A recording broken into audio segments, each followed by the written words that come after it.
Bienvenidos a la clase de metabolismo. En esta clase vamos a estudiar la glucólisis como primera etapa de la respiración celular.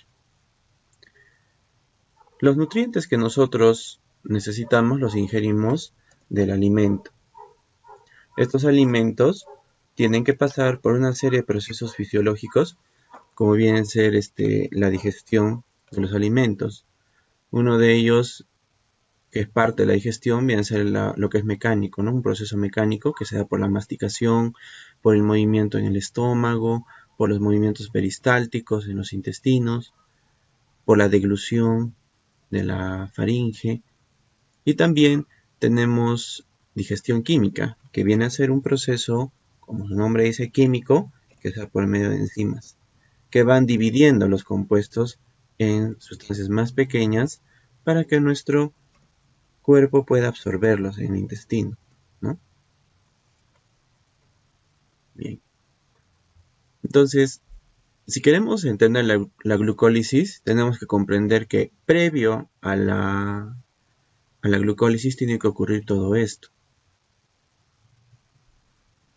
Una vez que nosotros obtenemos compuestos más pequeños, como lo que observamos aquí, glucosa, esta glucosa recién al ser absorbida por el intestino va a pasar al torrente.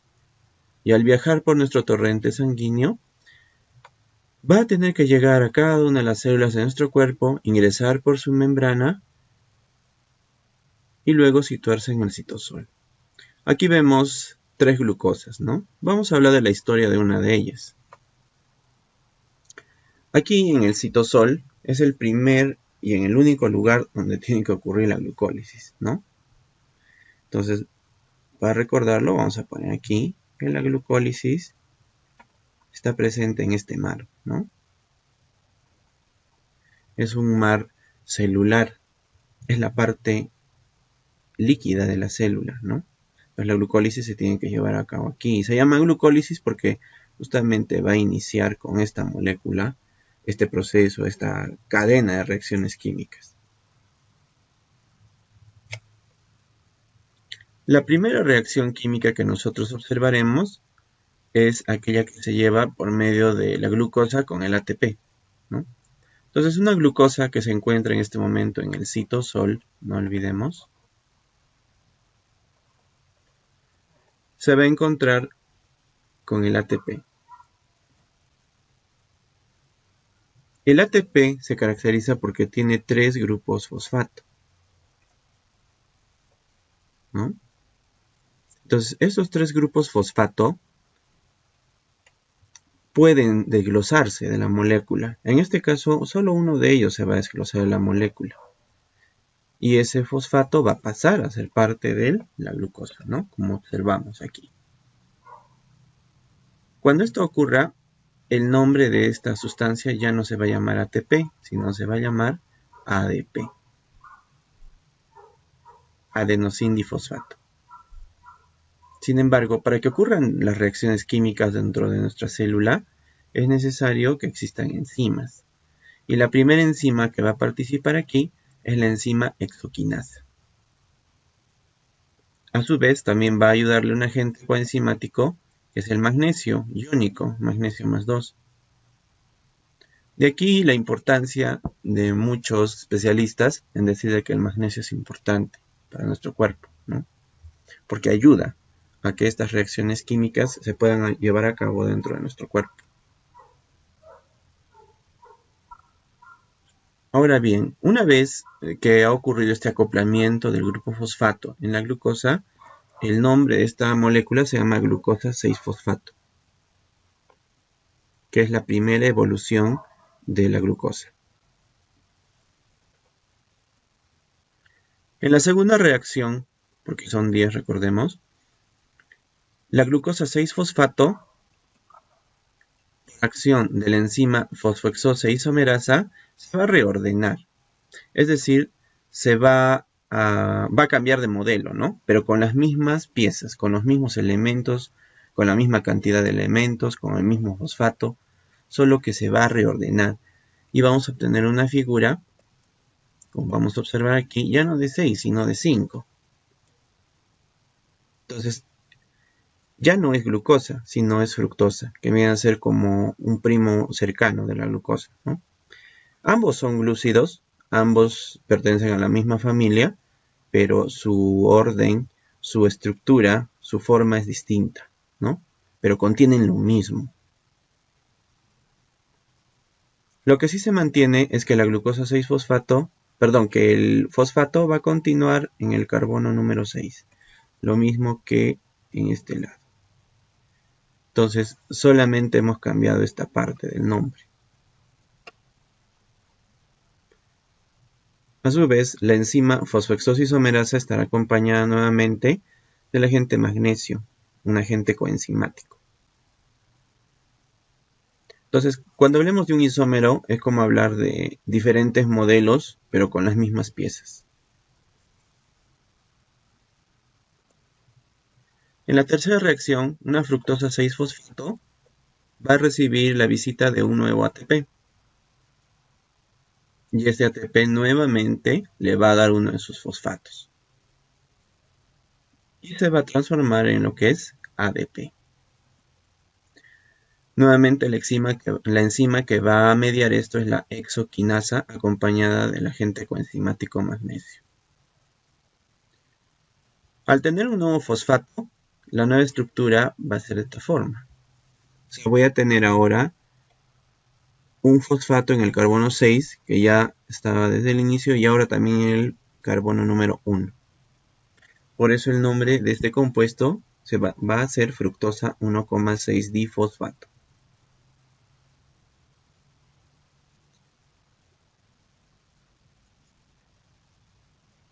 Cuando lleguemos a la cuarta etapa, vamos a tener la participación de la enzima aldolasa. Y lo que va a hacer la enzima aldolasa es dividir este compuesto en dos partes, ¿no? Si yo tengo 6 carbonos, como ya lo he denotado por la cantidad o por el número de carbonos donde se han ensamblado los fosfatos, entonces ¿cuántos grupos puedo tener si divido en dos esto? 3. Por lo tanto, voy a tener a dos mellizos, ¿no? Uno de 3 carbonos llamado dihidroxiacetona 3-fosfato y el otro gliceraldehído 3-fosfato. En realidad, ambos tienen 3 carbonos. Perdón. Ambos tienen 3 carbonos. Y ambos también tienen un grupo fosfato. Lo que los distingue es que uno es una cetona, por eso tiene grupo CO, y el otro es un aldehído que tiene el grupo, perdón, que tiene el grupo CO.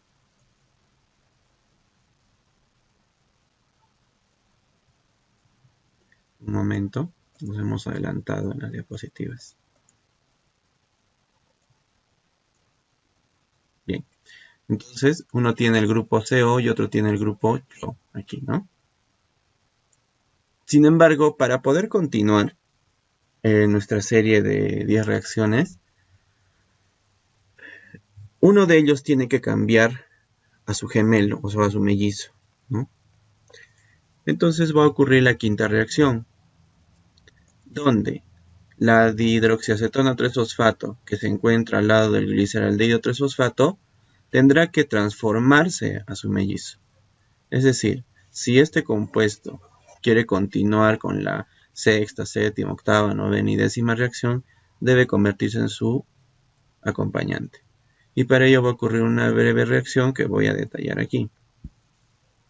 En este gráfico vemos que la dihidroxiacetona fosfato, es decir, esta de acá arriba, se va a transformar en su mellizo gliceraldehído 3-fosfato por acción de esta enzima llamada triosa fosfato isomerasa, ¿no? Y recordemos, les dije que un isómero es simplemente como un modelo distinto, pero con las mismas partes, con los mismos componentes, ¿no? Entonces, al transformarse, ya no voy a obtener solamente un gliceraldehído 3-fosfato, sino tengo dos de ellos. Y ahora cada uno de ellos va a seguir un proceso independiente, pero igual. Es decir, lo que le ocurre a este también le va a ocurrir a este. Yo solo voy a detallar las reacciones que le ocurren a uno. Por eso es que a partir de ahora, todo lo que veamos de la sexta hasta la décima reacción hay que duplicarlo. Es decir, es como que estuviera pasando por duplicado en otro lugar. Y es exactamente igual.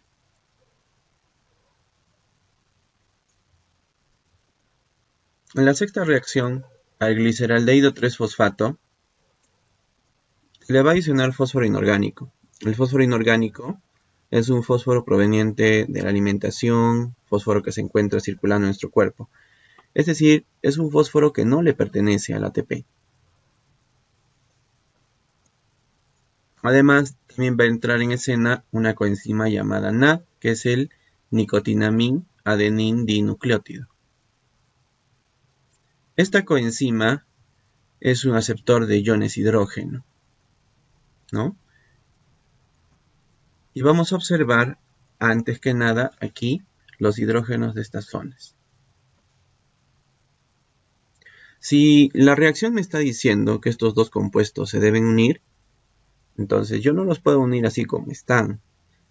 Antes de unirlos, tienen que perder algo, ¿no? Y cada uno va a perder un hidrógeno en particular. Por lo tanto, esta coenzima, al ganar esos iones hidrógeno, que son protones, entonces se va a reducir a lo que es el NADH2, como ya vamos a ver posteriormente en la nomenclatura.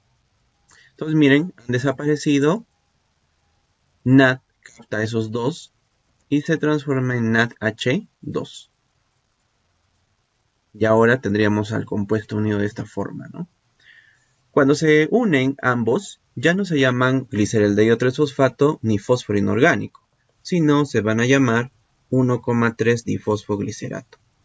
Es decir, que este fosfato, todo este compuesto, ha ingresado justo en esta parte para enlazarse. Y obtenemos esto que tenemos aquí. A su vez, ¿quién hizo posible todo esto aparte de la coenzima? La enzima gliceraldehído 3-fosfato deshidrogenasa.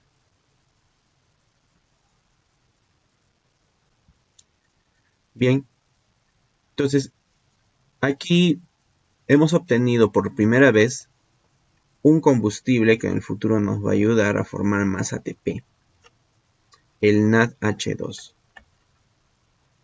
Solamente hemos formado un NADH2, pero como ustedes recordarán, hay otro gliceraldehído 3-fosfato que también está siguiendo su camino. Entonces también se ha formado otro NADH2 al costado, ¿no? Entonces, ¿cuántos NADH2 habré formado en total? 2.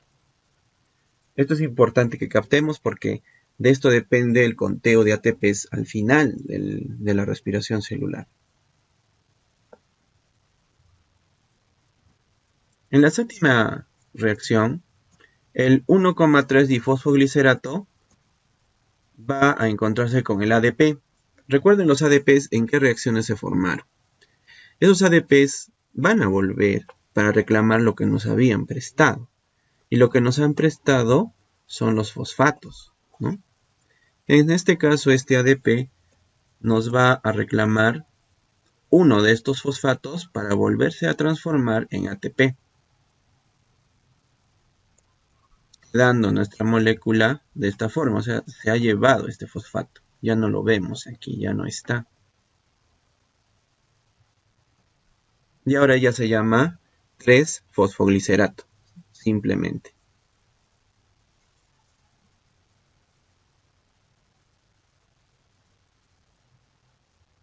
Ahora, como siempre, toda reacción ha sido mediada por una enzima, ¿no? La enzima se llama fosfoglicerato quinasa.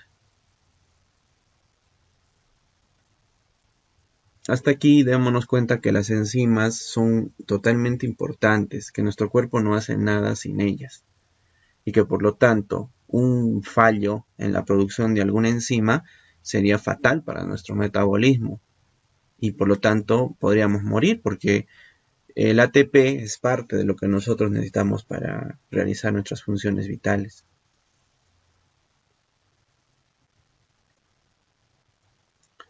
Ahora, siempre que aparece una enzima quinasa de cualquier tipo, exoquinasa, fosfoliceratoquinasa, exoquinasa, en fin, siempre está acompañado de agentes coenzimáticos como el magnesio, ¿no? Ahora, en la octava reacción, el 3-fosfoglicerato que nos ha quedado va simplemente, perdón, por la enzima fosfoglicerato mutasa va a cambiar el grupo fosfato que se encuentra en el carbono 3 al carbono 2. O sea, es como subir o bajar un piso, no sé cómo ustedes lo vean, ¿no? Si estaba en el carbono 3, ahora va a irse al carbono 2. Es un cambio nada más. Por eso la enzima es una mutasa, ¿no? De mutar, de cambiar. Y ahora el nombre es 2-fosfoglicerato, ¿no? En la novena reacción, el 2-fosfoglicerato va a perder una molécula de agua por acción de la enzima enolasa. Y el agua lo va a perder exactamente de esta zona de la molécula, ¿no? Y si se va, entonces ya la molécula queda de esta forma. Sigue quedando el fosfato, pero aquí ya no están presentes el hidrógeno y el OH porque se fueron en forma de agua. El nombre cambia, ya no es 2-fosfoglicerato, sino fosfoenol piruvato. En la décima reacción, el fosfoenol piruvato, por acción de la enzima piruvato quinasa, va a recibir la visita de otro ADP y el ADP va a venir a reclamarle pues lo que les había prestado al inicio. Y les va a decir, devuélveme mi fosfato. Y nuevamente este se va a convertir en ATP. Ahora, ya cuando la molécula ya no tiene este fosfato, nos queda de esta forma. Y aquí ya el nombre es piruvato. Sería el producto final de la glucólisis. Y como ya sabemos, todo se da por duplicado a partir de la sexta reacción. Por lo tanto, no he formado un piruvato, sino que tengo 2 piruvatos.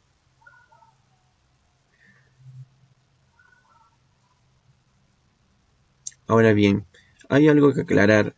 En algunos textos dice ácido pirúvico.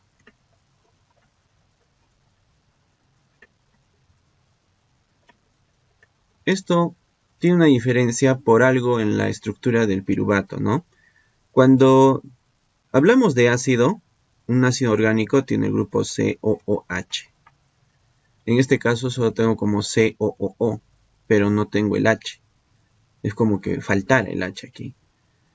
Cuando ocurre esto, la terminación del nombre va a ser así: ato, piruvato, malato, citrato, en fin. Pero cuando tengo completo, la estructura, el esqueleto de la molécula, entonces el nombre del compuesto sí va a empezar con la palabra ácido, ¿no? Ácido, y va a terminar en ico, ácido pirúvico. Esta es una explicación demasiado sencilla, vamos a decir así, para darnos cuenta, ¿no? De repente porque hay esta diferencia.